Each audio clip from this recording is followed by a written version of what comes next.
ክርስቲያኑ ክርስቲያን አባቶች የሰጡት ነቢያት የሰጡት ለሐዋርያት፣ ሐዋርያት የሰጡት ለሊቃውንት፣ ሊቃውንት የሰጡት ለዛሬ መምህራን እየደረሰ ዛሬ በኢትዮጵያ ኦርቶዶክስ ተዋሕዶ ቤተክርስቲያን ውስጥ በአንዲቷ ወንጌል ጸንተን በተጣመመው ሳይሆን በተበላሸው ሳይሆን በጸናው መንገድ በጠጣው መንገድ ገብተን ጸንተን ለዘላለም የማትለወጠዋን የእውነት ወንጌልና ብርሃን ይዘን የተሰጠኝን ሰጠሁ በሚለው ዛሬ ለእኛ ጨምሮ የሚደርሰው ይሄ ነው። በዓለም ላይ ቅዳሜና እሑድን ሰንበት የምታከብር ቤተክርስቲያን የኢትዮጵያ ኦርቶዶክስ ተዋሕዶ ቤተክርስቲያን ብቻ ነች። የግሪክ የአማልክት አምላክ ዚውስ ትላንት ወደ ኢትዮጵያ ሄደ። ትላንት ወደ ኢትዮጵያ ሄደ። ወደ ኢትዮጵያ የሚሄደበት ምክንያት የኢትዮጵያ ሰዎች ሲጸልዩ ጸሎታቸው ቀጥ ብሎ ወደ ሰማይ ስለሚወጣ ሄዶ ከነሱ ጋር ሊጸልይ ይላል። ኢትዮጵያዊ ነው። ራስን ወቅ ኢትዮጵያ ራሳችን ነው። የተሰጠን በረከት ያለን አንዲቷ እምነት ከሕገ ልቡና ሕገ ኦሪት ከሕገ ኦሪት ሕገ ወንጌል ብቻ ነች ወደ መንግሥተ ሰማያት ይዛን የምትገባ። ለስም አጠራሩ ክብር ምስጋና ይግባው። መጽሐፍ ቅዱስን እንዴት እንደሚያጣምሙ እንዴት ወደ ልዩ ወደ ሆነ ነገር እንደሚገቡ እሱን እንድታውቁት ስለምፈልግ ነው። መዝሙር 86 ላይ ምን አገኛችሁ? ምን አገኛችሁ? መዝሙር 86 ቁጥር 1 ላይ ምን የሚል ቃል አገኛችሁ? ወጣችሁ ከካና እሺ፣ ምን አገኛችሁ? አባባ እዚህ ነግረውኛል። ሰጭ አንተ እዚህ ነው ወጣው። ምን አገኘህ? ድምፅን ከፍ አድርግ። ናሲ ፈጠን ብለህ ና ወደዚህ ና ፈጠን ብለህ አይዞህና ግድ የለህና። እሺ አገኘሃት? ምን ትላለህ? መሰረቶቹ በተቀደሱ ተራሮች ናቸው። ምኖቹ? መሰረቶቹ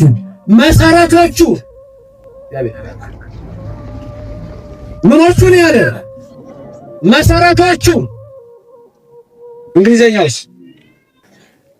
እናንተ እጅ ያለው አማርኛ መጽሐፍ በግርማዊ ቀዳማዊ አፄ ኃይለ ሥላሴ ዘመን የግዕዙ ይጻፍ ተብሎ ሊቃውንት ተሰብስበው የዛሬ ሊቃውንት እንግዲህ በጣም ማሰብ ያለባቸው በዛ ዘመን የነበሩ ሊቃውንት ተሰብስበው ጻፉ ሲባሉ ዘመኗ ትንሽ የእንግሊዝ ጋንስ የገባችበት ዘመን ስለነበረ የእንግሊዘኛው መጽሐፍ ቅዱስ ጋር የሚመሳሰሉ እጃቸው ያለው እንጂ ከግዕዙ ጋር አይመሳሰል። እስቲ አንዳቆና አስተ ካለ መሰረታዊ ክርስቲያን ማርቆስ ያበድሩ እግዚአብሔር ይሄው እስቲ እኮሽ አባቴ አሁን እኛ በዜማ እንለዋለን በስልጣኔ ይላል ግን ፈልግ በስድስት ነው እንደረጉ አሁን ታላቁን ሊቃውን ዝጋንከቼ ሊቃውን ሰባኮን ይሄ ተርጉሙ ሊብላቸው በስድስት ባስል ተርጉሙላቸው። እኛ የታደልነን መምህራንን ያላሳጣን ሊቃውንትን ያላሳጣን አመስግኑት። እግዚአብሔር የተመሰገነ ይሁን። ሊቀደሙ ነው መሰረታቱ ያውስጥ አምላክ ቅዱሳን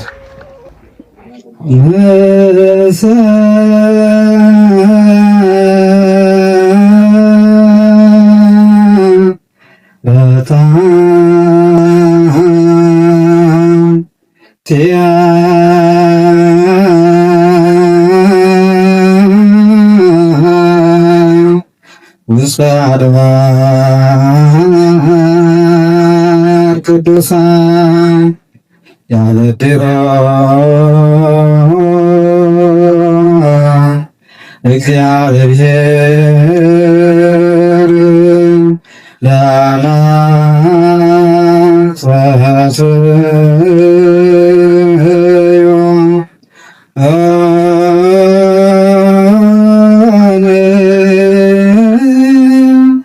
እንኩሉ ታየኔው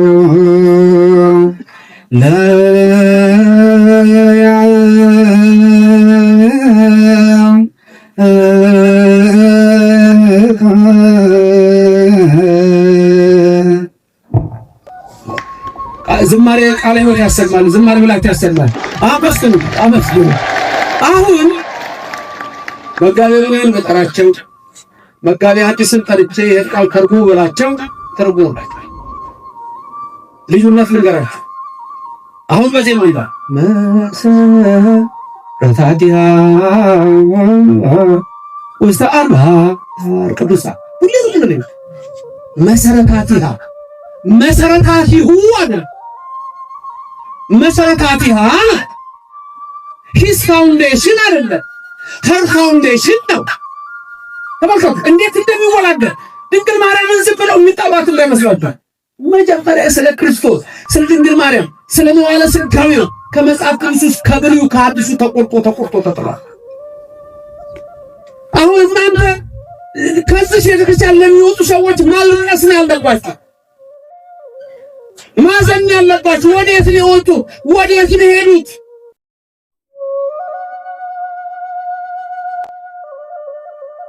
በስመ አብ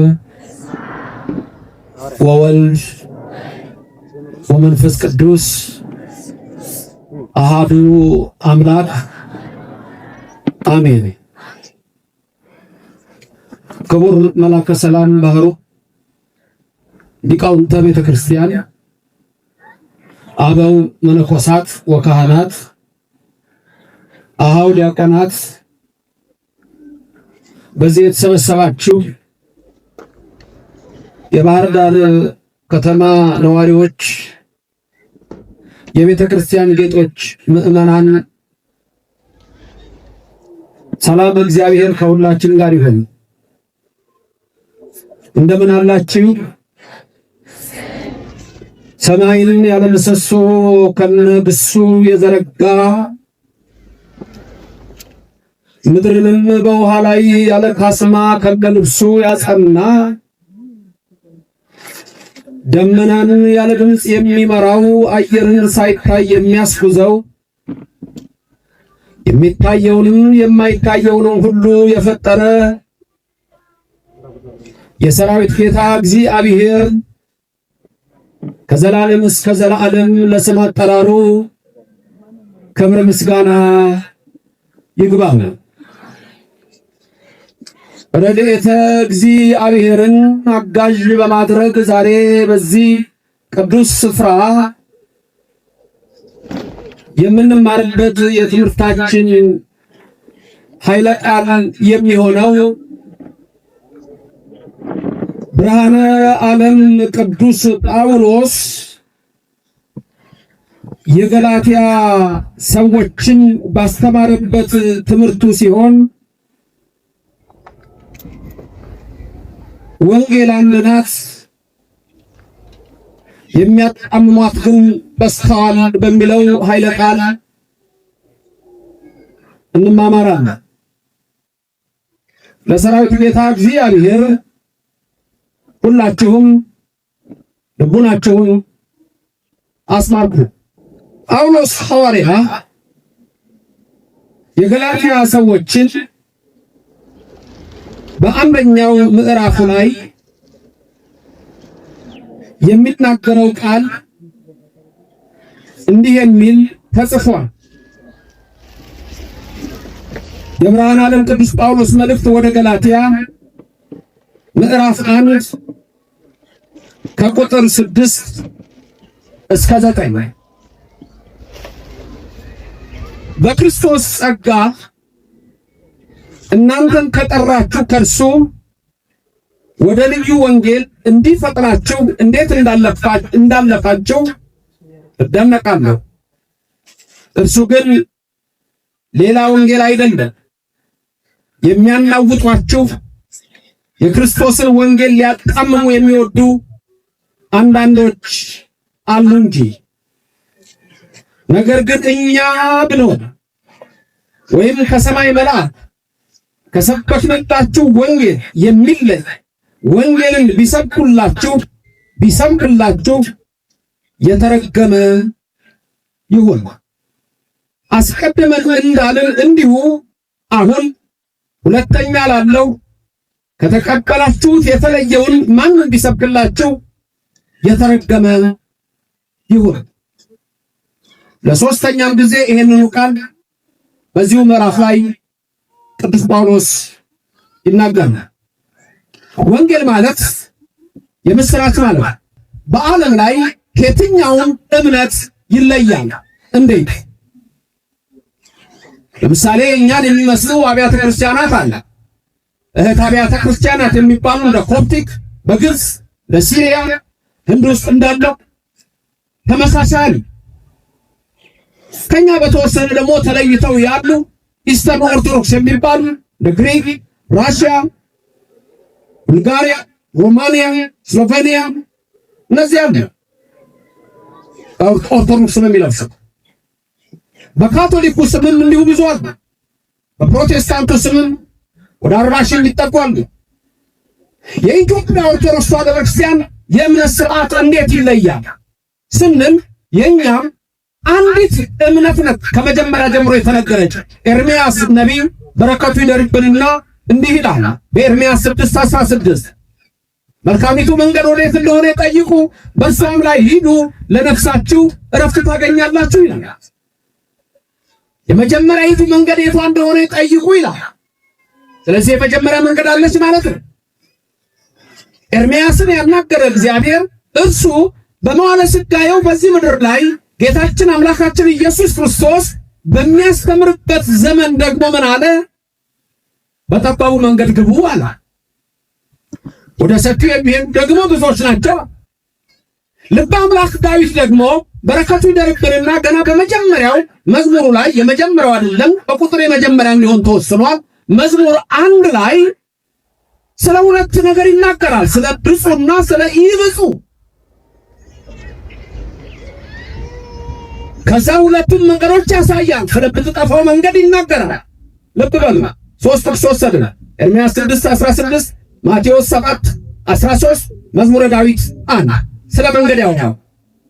እርግጥ ነው ዮሐንስ ወንጌላዊ ሲጽፍ በምዕራፍ 6 ላይ ጌታችን አምላካችን ኢየሱስ ክርስቶስ እርሱ ራሱ ሃይማኖት፣ እርሱ ራሱ እውነት፣ እርሱ ራሱ መንገድ መሆኑን ሲገልጽ ምን አለ? አነ ውእቱ ፍኖተ ጽድቅ ወሕይወት፣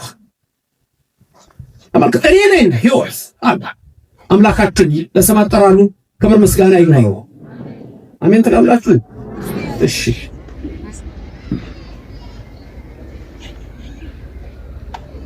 እውነት መንገድ ሕይወት እኔ ነኝ ይላል።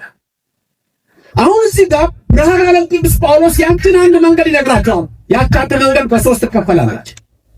አንደኛ ሕገ ልቡና፣ ሁለተኛ ሕገ ኦሪት፣ ሶስተኛ ሕገ ክርስትና። ሕገ ልቡና ከአዳም እስከ ሙሴ፣ ሕገ ኦሪት ከሙሴ እስከ ዮሐንስ መጥምቅ፣ ሕገ ወንጌል ከዮሐንስ መጥምቅ በኋላ እስከ ምጽአት 3 ነች። አለቀ። በ3ቷ ደረጃ ነው ወደ መንግሥተ ሰማያት የሚገባው። ሕገ ኦሪት ሶስተኛ ሕገ ወንጌል አለ። ከዛ ወደ እግዚአብሔር መንግሥት ይገባ። ይሄ ነው 3ቱ ደረጃ። መስቀል ዲያቆን ይዛል መስቀል ይሄንን የሚቀድስበት አለ። ከንሱ ጸልዩ የሚልበት ዋናው ነው። ይባርካል ዲያቆን አይባርክም? ለምን እንደማይባርክ ይሄን መስቀል ይዞ ለምን አይባርክም? እንደመላከሰ ዲያቆን ምን ስለሌለ ስልጣን ክህነት የዲቁና ነው። ከመህዝብ የሚለው ሰው እንዳለው ዲያቆኑ ይሄን መስቀል የማይዝበት ምክንያት ይሄ መስቀል በ3 ይከፈላል። በ3 ይከፈላል። እዚህ ጋር የምታዩት ቅርጽ 4 ማዕዘን አለ። ይሄኛው ደግሞ ምሰሶ፣ ይሄኛው ደግሞ የመስቀል ቅርጽ ነው በራሱ። ምሰሶው ሕገ ልቡና ነው። እኛ እኮ እንደ መላእክት መጽሐፍ እኮ ያስፈልገንም ነበር። መላእክት በሕገ ልቡና ነው የሚመሩ። እኛ በሕገ ልቡና መመራቱ ስላልቻልንበት ኦሪት ተሰጠችን፣ መጽሐፍ ተጻፈ። በሕገ ልቡና 2 መጽሐፍ ተጽፏል። በሕገ ልቡና 2 መጽሐፍት ብቻ ናቸው የተጻፉ። ማን ናቸው? ኮሮም ይነግረኝ። በሕገ ልቡና የተጻፉ 2 መጽሐፍ በሕገ ልቡና 2 መጽሐፍት ናቸው የተጻፉ። ማን ናቸው? መጽሐፈ ሄኖክ፣ ሁለተኛው መጽሐፈ ኢዮብ። መጽሐፈ ሄኖክና መጽሐፈ ኢዮብ በሕገ ልቡና የተጻፉ ናቸው። ይሄ ምሰሶ ሕገ ልቡና ነው። እጅግ ማዕከላዊ የምታው ቅርጽ ደግሞ ይሄ ትውፊት ነው። ትውፊት ነው። ቄሱ ሲቀድስ ዋናው ቄስ ከንፍቁ ቄስ ይቀበላል። ንፍቁ ቄስ ከዲያቆኑ ሲቀበለው ሲሰጠው ምንድነው የሚለው? ዘአወፈየኒ አወፈይኩከ ይለዋል። የሰጠኝን ሰጠው ይለዋል። በኦርቶዶክስ ተዋሕዶ ቤተክርስቲያን አባቶች የሰጡን፣ ነቢያት የሰጡት ለሐዋርያት፣ ሐዋርያት የሰጡት ሊቃውንት የሰጡት ለዛሬ መምህራን እየደረሰ ዛሬ በኢትዮጵያ ኦርቶዶክስ ተዋሕዶ ቤተክርስቲያን ውስጥ በአንዲቷ ወንጌል ጸንተን በተጣመመው ሳይሆን በተበላሸው ሳይሆን በጸናው መንገድ በጠባው መንገድ ገብተን ጸንተን ለዘላለም የማትለወጠዋ የእውነት ወንጌልና ብርሃን ይዘን የተሰጠኝን ሰጠሁ በሚለው ዛሬ ለእኛ ጭምር የሚደርሰው ይሄ ነው። ለሰራዊት ጌታ ለእግዚአብሔር ይሁን። ይሄ መስቀል አራት ቅርጿ የጽላት አምሳል ናት። ይሄኛው ሕገ ልቡና፣ ይሄኛው ሕገ ኦሪት፣ ይሄኛው ደግሞ ሕገ ወንጌል ነው። ዲያቆኑ የማያሳልመው ታቦት ስለማይነካ ስለማይዳስስ ነው። ስልጣነ ክህነቱም እንዳላችሁ ይተው። ስለዚህ የኛ እምነት በዚህ በሶስቱ የጸናች ስለሆነች ቅድም እንዳልኳችሁ ከየትኛውም ዓለም የተለየች እምነት ሆና ትገኛለች። በዓለም ላይ ቅዳሜና እሑድን ሰንበት የምታከብር ቤተክርስቲያን የኢትዮጵያ ኦርቶዶክስ ተዋሕዶ ቤተክርስቲያን ብቻ ነች። ቅዳሜ ሰንበት ነው። እሑድ ሰንበት ከአባቶቻችን ጀምሮ የመጣው ያ ስርዓት ያ ሕግ ዛሬ ደረሰ። ስለዚህ ጳውሎስ ሐዋርያ የገላትያ ሰዎችን በጊዜው እንደሚላቸው እንዴት ፈጥናችሁ ወደ ልዩ ወንጌል ሄዳችሁ ይላል። ምክንያቱም ወንጌሊቱ አንድ ነች ስለሚለው እንዴት ፈጥናችሁ ሄዳችሁ ምን ሆነ መሰላችሁ? ክርስቶስ በመጣበት ዘመን ኖስቲሲዝም የሚባል የግሪክ ቃል ነው። ኖሲስ ማለት የግሪክ ቃል ነው። ኖሌጅ ማለት ነው፣ በእንግሊዝኛ ዕውቀት ማለት ነው። ሰዎች ተነስተው ወንጌል በቅዱሳን ስም ጽፈው ምእመናንን ቅዱስ ቤተክርስቲያንን ያወቁ ጀመር። ትልቁ እሳቤያቸው እሱ ደግ አምላክና ክፉ አምላክ አለ የሚል እሳቤ ነው። የኖስቲሲዝም እሳቤ ምንታዊ ነው፣ ዱዋሊዝም ነው። ያን ይሄ ገና በመጀመሪያው ክፍለ ዘመን መጨረሻ ላይ ስለተነሳ ይሄ ሐሳብ የተማርን የሚሉ ሰዎች ሲገቡ እና አሪዎስን ወዴት ወሰዳቸው? ወልድ ፍጡር ነው ወደሚል ወሰዳቸው። ለስም አጠራሩ ሁሉ ምስጋና ይግባው። በግሪክ ውስጥ የሚገርማችሁ በግሪክ ቋንቋ ሊቃውንቱ ወጥተዋል። እዚህ ኦሪት ዘፍጥረት የሚለው ቃል የሚገርማችሁ በእነሱ ኦሪት ዘፍጥረት የሚል አይነት ትርጉም አይሰጡም መጽሐፍ። እርግጥ በትርጓሜው ሊቃውንቱ ሲያስተምሩ ኦሪት ዘልደት ለሚለውም የልደትን ነገር ይዘረዝራል ተብሎ ያስቀምጣል። ልደትና ፍጥረት ይለያያል። በእንግሊዘኛ ኦሪት ዘፍጥረት ምን እንደሚባል የመጀመሪያው መጽሐፍ ኦሪት ዘፍጥረት በመጽሐፍ ቁጥር ጀነሲስ የሚለው ቃል ከየት ነው የሚመጣው? ጂኒኦሎጂ ከሚለው ቃል ነው የሚመጣው። ጂኒኦሎጂ ደግሞ ጄኔሬሽን፣ the book of generation፣ the book of genealogy ነው። ተመልከቱ። እኛ ጋር ስንመጣ ግን the book of creation የሚለውን ትርጉም ይዛል። የመጀመሪያው የፍጥረት መጽሐፍ ለምን እንደሆነ ልንገራችሁ። በግሪክ ቋንቋ ውስጥ ፈጣሪ የሚል ቃል የለም። ይሄ እጅግ ይዘጋል። አሁን እናንተ ፈጣሪ ማንም ሲያቀርብ ፈጣሪ አለ ፈጣሪ። በግሪክ ቋንቋ ውስጥ ያለው ፈጣሪ የሚለው ቃል ሳይሆን አምላክ የሚለው ነው። አምላክ የሚለው ደግሞ እነሱ አምላክ የሚሉት ወደ ሰማይ ያለው አምላክ የሚሉት በግሪክ ኦሊምፐስ ተራራ ላይ 11ዱ አማልክት ተቀምጠው የ11ዱ አማልክት አምላካቸው አምላክ አማልክት የሚባለው ዚዩስ ይባላል። ኦሊምፐስ ተራራ ላይ ሆኖ ዓለምን የሚመራው ዚዩስ ነው። ስለዚህ ሰማይ ላይ ምንም የለም ለነሱ። ስለዚህ መጽሐፉን ሲቀበሉት ራሱ ሲሰየም የእንግሊዘኛው ጄኔሲስ ከጂኒኦሎጂ የግሪክ ቃል የመጣ ነው።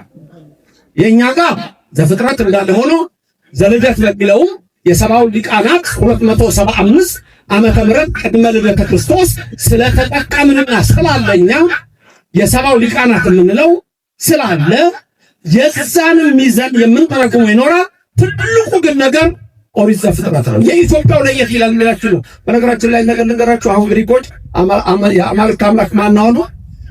ትምህርት ቤት ወጣት ስለሆነ ነው ብዙ ጊዜ የምናገር እዚህ ያለው ማይክ ዚዩስ ነው አይደል? ሆሜር ሲጽፍ ደግሞ ምን አለ መሰላችሁ? ዚዩስ ስለ ዚዩስ የግሪክ የአማልክት አምላክ ዚዩስ ትላንት ወደ ኢትዮጵያ ሄደ። የሆሜር መጽሐፍ ትላንት ወደ ኢትዮጵያ ሄደ። ወደ ኢትዮጵያ የሚሄድበት ምክንያት የኢትዮጵያ ሰዎች ሲጸልዩ ጸሎታቸው ቀጥ ብሎ ወደ ሰማይ ስለሚወጣ ሄዶ ከነሱ ጋር ሊጸልይ ይላል። ኢትዮጵያዊ ራስን ወቅ፣ ኢትዮጵያን ራሳችን ነው። የተሰጠን በረከት ያለን አንዲቷ እምነት ከሕገ ልቡና ሕገ ኦሪት ከሕገ ኦሪት ሕገ ወንጌል ይህች ነች ወደ መንግሥተ ሰማያት ይዛን የምትገባ። ለስመ አጠራሩ ክብር ምስጋና ይግባው። ሁልጊዜ በዚች ቤተ ክርስቲያን የሚነገረን ወደ መንግሥተ ሰማያት ግቡ። የመጨረሻ የቅዳሴ ቃል ነው። የመጨረሻ የቅዳሴ ቃል ያቆሙ የሚለው የመጨረሻው ልበለው። የመጨረሻዋ የቅዳሴ ቃል ምንድን ነች? ንገረኝ እስኪ። እቱ በሰላም ጭነች ደስ ብትለኛል አንዱ አላከሰና ሂዶ ለሚስባ ደስ ትለኛል። እንደው የሚደክመው አለ የሚሰለቸው ሌላ ቦታ አይሰለቸኝ። እግሩን አጣምሮ ሲቀመጥ አይሰለቸውም። መጠጥ ላይ ሲቀመጥ አይሰለቸውም። ጫት ላይ ሲቀመጥ አይሰለቸውም። በኃጢአት ወሬ ላይ አይሰለቸውም። በቲክቶክ ከንቶሪ አይሰለቸውም። በዓለም ርኩሰት አይሰለቸውም። ወገኖቼ ስሙ ክርስቲያኖች፣ ይህ ዘመን እጅግ አስከፊ ሰዓት ነው። የመጨረሻው ሰዓት ነው። የሚችል የሚወጣበት ሰዓት ነው። ጸጋ እግዚአብሔር የጠራችሁ ፈጥኖ ይወጣል ከዚህ ዓለም። ወእነሰ አስከረቶሙ ጸጋ እግዚአብሔር ወጡ እምዓለም በሰዓቶሙ። የእግዚአብሔር ጸጋ የጠራቻቸው እነዚያ ፈጥነው ወጡ ይላል። በከመ ወፃ ሎጥም ሰዶም ገሞራ ሱባማ አዳማ ሲባዮ በተመሳሳይ ጾታ ረክሰው እግዚአብሔር አምላክ ተቆጥቶ ሚካኤልና ገብርኤል ሁለቱን መላእክት ልኮ ከሰማይ ዲን ከምድር እሳት ፈልቆ ያ ትውልድ ሲወጣ ሚካኤልና ገብርኤል ሎጥን ልጆቹን ይዘው ከልጆቹ ጋር አወጡት ይላል። እግዚአብሔር ከመከራ ይሰውራችሁ። በከመ ገብረ ኤልሳ ነቢይ ኤልያስን ተከትሎ እንደወጣ የሚወጣ ነው የሚድነው። እግዚአብሔር ያውጣችሁ፣ ከክፉ ይሰውራችሁ። አሜን ላልክ ይደረግልህ፣ አሜን ላልሽ ይደረግልሽ። አንደበትን ሰይጣን ተቆለፈው ደግሞ ይክፈትልህ። አሜን ያሉትን አሜን ይበል ነው እኛ ምርቃታችን። እቱ በሰላም የመጨረሻው ቃሉን የነገረን እውነት እኮ ነው። እቱ በሰላም እኮ ወደ መንግሥተ ሰማያት ግቡ የምትለው ቃል ነች። በቀኝ የሚቆሙት የመጨረሻው ኃጢአታችሁ ተወገደ፣ በደላችሁ ተወገደ። ተመልከቱ። ከዚህ በኋላ ወደ ቤት ቤት ሲባል አሜን ልክ ነው፣ እርግጥ ነው። እንቅፋት ሳይመታ ሾክ ሳይወግ በሰላም ወደ ቤት ያንዳችሁ ሁሉ የሚጠብቃችሁ እግዚአብሔር ጋሻ ይሁናችሁ፣ ከለላ ይሁናችሁ፣ ቀኙ ይጋርዳችሁ፣ ከሚያስፈራ ነገር አገራችንን እኛንም ይሰውራል። እቱ በሰላም መንግሥተ ሰማያት ግቡ ማለት ቤታችሁ መንግሥተ ሰማያት እንጂ የምትገቡበት ቤት አይደለም። ለጊዜው ነው። ቅዳሴ አስቀደሳችሁ፣ ሥጋው ደግሞ ተቀበላችሁ፣ በቃ ቆራላችሁ። ገና ስትመጡ መጀመሪያ ምን ይሏችኋል? ካህናት ሲያዜሙ እኮ እንደው ከሰማችሁ ይበል ከላሲ ዘገባ በቃ አለቀ እኮ ይበል ከላሲ ዘገባ። እዚህ የሚመጣ መጻተኛ ነኝ አይበል፣ እያወጣኛል ይለየኛል አይበል፣ ይለየኛል አትበይ። ወደዚህ ስትመጡ ወደ መንግሥት ሊያገባችሁ ነው የሚላችሁ። የአምላካችን ስም ክብር ምስጋና ይግባኝ።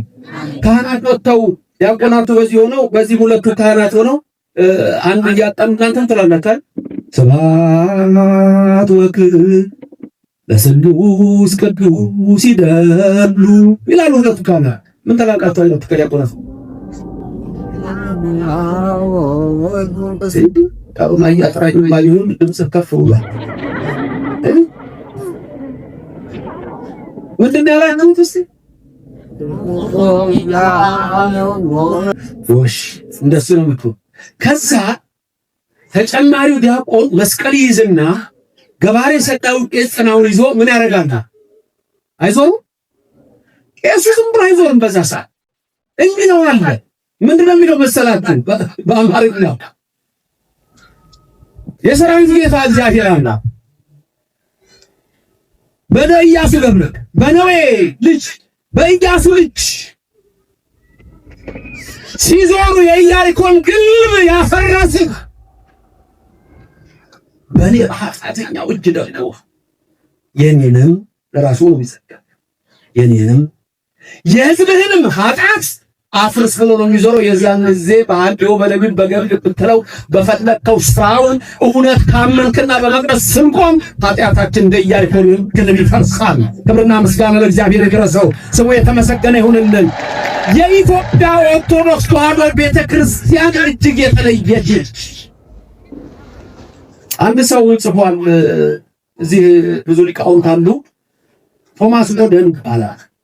ይሄ ሰው በቅርብ ሞተ። 30 ዘመን አጠናሁኝ አለ። 30 ዘመን አጠናሁና አለ የኢትዮጵያ ኦርቶዶክስ ተዋሕዶ ቤተክርስቲያን የግብፅ ኦርቶዶክስ ቤተክርስቲያን ትክክል መሆኑን አወቅኩኝ አለ። ኦርቶዶክስ ሆነ በቅርብ ነው። አሜሪካ ውስጥ ይሄን ስም ጉግል ብታደርጉ ቶማስ ኦደር፣ ፕሮፌሰር ቶማስ ኦደር በአካል ነው ሰውየው። አሜሪካ ውስጥ ትልቁ የአዲስ ኪዳን ሊቅ የሚባለው መጽሐፍ የአዲስ ኪዳን ሲጻፍ መጨረሻ የሚያቀርበው ትልቁ ሰው ነበር በአሜሪካ ውስጥ። ምን አለ መሰላችሁ? የመጨረሻው መጽሐፍ እንዲህ ይላል። ልንገት ጉግል አድርጋችሁ ማግኘት የምትችሉ ከሆነ How Africa Shaped the Christian Mind ነው። ጻፍ ወጣቶች ያላችሁ ብዙዎቹ ጻፉና ጉግል አድርጉና እዩ። ወይም ደግሞ ይሄ የደሞ ዩቲዩብ ካለ በኋላ ላይ ገብታችሁ ብናገር እንደገና ስሙ። How Africa Shaped the Christian Mind የሚለው መጽሐፍ ነው። ባጭሩ ምን ማለት ነው? በአማርኛ ሲተረጎም ይሄ ቃል አፍሪካ የክርስቲያንን አስተሳሰብ እንዴት እንደቀረጸችው የሚል ከዛ ምን ያህል መሰላችሁ? እዚህ ውስጥ ብዙ ይሄ የሊቃውንት ሀገር ስለሆነ አንዳንዱ ነገር ባስታውስ እንጂ ለማስተማር አልመጣም። እዚህ ላይ የማሳሰበው ግን ምንድነው? የኢትዮጵያ ቤተክርስቲያን ትምህርት፣ የብሉይ ትምህርት፣ የሐዲስ ትምህርት፣ የሊቃውንት ትምህርት የምትማሩ ካጣችሁ ሁላችሁም ደግሞ የእኛን መጽሐፍ ትርጓሜ ወደ 27 ቮሊዩም በእንግሊዝኛ ትክክለኛ ቤተክርስቲያን በሚል የኢትዮጵያ ኦርቶዶክስ ተዋሕዶ ቤተክርስቲያን የምትነገርናት በዚህች እምነት ውስጥ ያደረገን እግዚአብሔር ስሙ የተመሰገነ ነው። ክብር ምስጋና ይግባው እግዚአብሔር። ታዲያ ዛሬ እኛ አናውቀው አዞን አዳኝ የሚገላት ከባህር ወጥታ ውሃ ጠማኝ ብላ ጨሌ ሲደርስ ነው ይባላል። ባህር ውስጥ ያለ ኢትዮጵያ የታደለች ሀገር ናት። የሊቃውንት ሀገር ናት። ያቺ እውነተኛይቱ ወንጌል ሳትበረስ ሳትሰለስ ሳትሰረስ ሳትደለስ ዛሬ ድረስ ያለችው ቤተክርስቲያን ይህንን እውነተኛ እምነት ይዛ ነው። የገላትያ ሰዎች ግን ቅድም ባልኳችሁ ግኖስቲሲዝም በተባለው ወይም ኖስቲሲዝም በተባለው እሳቤ የሐሰት ወንጌል ጻፉ። ከተጻፉት የሐሰት ወንጌሎች መካከል ጋስፕል ኦፍ ጁዳ የይሁዳ ወንጌል ይባላል። እሱ ፍጹም የክርስቶስን አምላክነትና ክብር ለማጉደል ለስም አጠራሩ ምስጋና ይግባውና የተጻፈ መጽሐፍ ነው። ሁለተኛው ጋስፕል ኦፍ ጁዳ ከሚለው ቀጥሎ ጋስፕል ኦፍ ሜሪ ማግዳሊን የሚለው ማርያም መግደላዊት በሚል ስም ወንጌል ጽፈዋል። ያም እጅግ የተሳሳተ ነበር። ጋስፕል ኦፍ ቶማስ ይባላል። በጣም የተሳሳተ መጽሐፍ ነው። ስለዚህ ጳውሎስ ሐዋርያ የገላትያ ክርስቲያኖች ምን ይላቸዋል? እንዴት ነው ፈጥናችሁ ወደ ልዩ ወንጌል የሄዳችሁት? ወንጌሉ እኮ አንድ ነው፣ ግን የሚያጣምሟችሁ ወንጌሉን በራሳቸው መንገድ በገዛ ፍላጎታቸው ተረጎሙ ይላል። እጅ ወንጌል እኮ አስቀድማ ተሰብካለች አለ። ገና መጀመሪያ እኮ ወንጌል ተሰበከው። አዳም ቀኝ አንዳንዱ ሆነ የሚለው ገና ዘፍጥረት ምዕራፍ 3 ቁጥር 22 ላይ እኮ ነው። ያኔ እኮ ነው ለአዳም ቃል የገባለት ወንጌል ነው። ባህሩ ስለተወ መንፈቅ አደረ ብትወለድ ሁለት ከሚለው ቃል እኮ ያኔ ነው የተነገረው።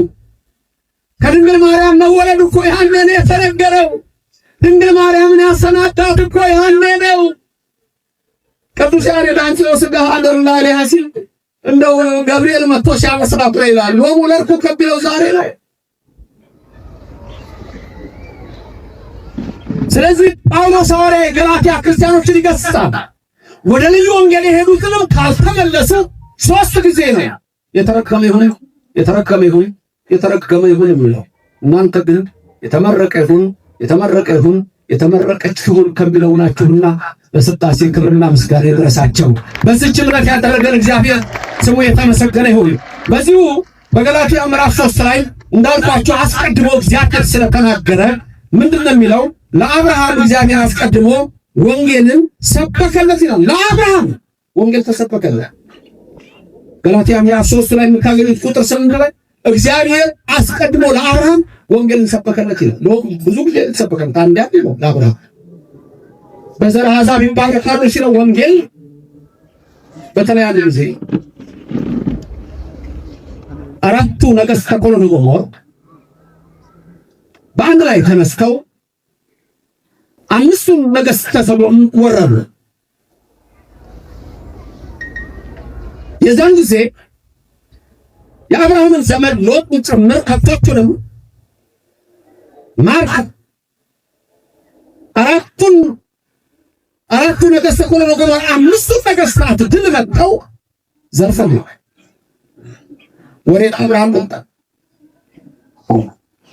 እንዲሆነ አሉት። አብርሃም በቤቱ ያሉትን ቆጠረ። ሄዶ ሎጥንም ሊመልስ ሄዶ እነዛን ሊመታ ስንት ሰው አገኘ? አብርሃም 318 ሰራዊት ይዞ አራቱን ነገሥተ ኮሎን ወገኖች ድል ለማድረግ ሄደ። እውነት ነው፣ እግዚአብሔር ከሱ ጋር ነበረ። ዘመተ፣ እግዚአብሔር ድል ሰጠው። ከዛ በኋላ ሎጥንም ይዞ ተመለሰና መጣ። አሁን አብርሃም በ318 ሰው የአራት ነገሥታት ሰራዊትን ድል መጥቶ የአምስት ነገሥታትን በደል ሲክስ ይሄ አሁን የሰው ነው ወይስ የእግዚአብሔር? የማን ነው? ከሰው ነው ወይስ ከእግዚአብሔር? ምን ይመስላችኋል? ከእግዚአብሔር። አንዳንድ ሰው ራስ በራሱ ልክ መካ ይችላል። እኔ ያረኩት ልጅ ይችላል ነቀነቅ ነው አለችዋል። እንቁራሪ በድልድይ ላይ ሄዳለሁ ከዝሆን ጋር ሲሻገሩ ዝሆኑም ሲሄድበት ድልድዩ እንዲህ ያለ ቀና ነቀነቅ ነው አለች። ነቀነቅ አቅም ማክሰው ሁሌ ራሱ ያደረገ ይመስለዋል። በማን ነው የምንኖረው? ንገሩ። በዚህ ሰዓት 5 ደቂቃ አየር ቢቆም ዓለም ላይ ሰው ይኖራል? በማን ነው የምንኖረው? ንገሩኝ። ፀሐይ ከማን ነች? ጨረቃስ ከማን ነች? ዝናብ ከማን ነው? ቀንና ሌሊት የሚፈራረቁት በማን ነው? ውሃዎች ከተፈጠሩ ጀምረው የሚፈሱት በማን ነው? ንገሩኝ ሁላችሁም በማን ነው? ክብር ምስጋና ለስሙ ይድረሰው። ማን ይመስለህ ከምና ማለት እግዚኦ ከአማልክት መካከል የሚመስል አንተን ማን ነው?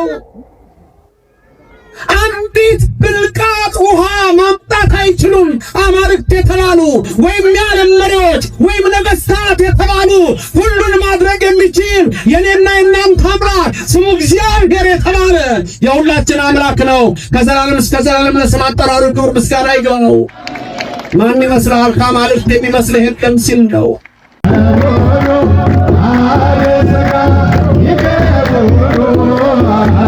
ስጋ